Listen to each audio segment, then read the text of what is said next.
all ships are now deployed. The number of vessels that are idle now is very, very low. The charter rates on container vessels are through the roof. There is no capacity to be found. And then what we've started to see, and this is part of the situation that we're dealing with now, is that this, and it's a very overused, misused term, circulatory system.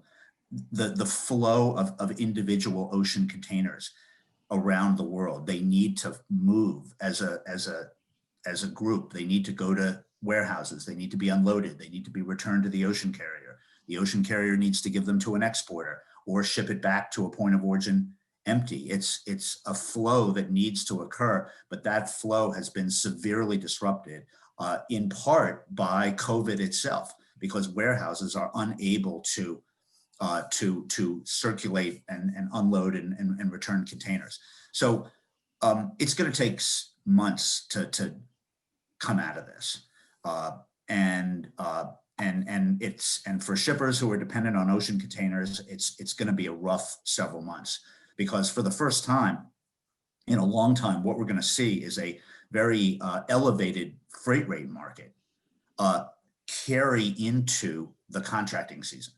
Typically, what has happened in the past is that you see the winter low, the volumes decline, the freight rates in the early part of the year are fairly weak, and then the annual contracts that are negotiated, for example, in the Trans-Pacific trade, are based on typically lower spot rates. Well, now the spot rates are highly elevated, reaching record levels, and increasingly we're seeing forecasts that are saying that this surge of imports that we're seeing right now is going to continue into the early part of the year, possibly beyond Chinese New Year, which means that the base off which the negotiations will occur for contracts is going to be a lot higher, and it's very possible that shippers are looking at substantial increases in annual contract rates over and above the contracts that were signed this year, which were signed during the depths of the lockdown.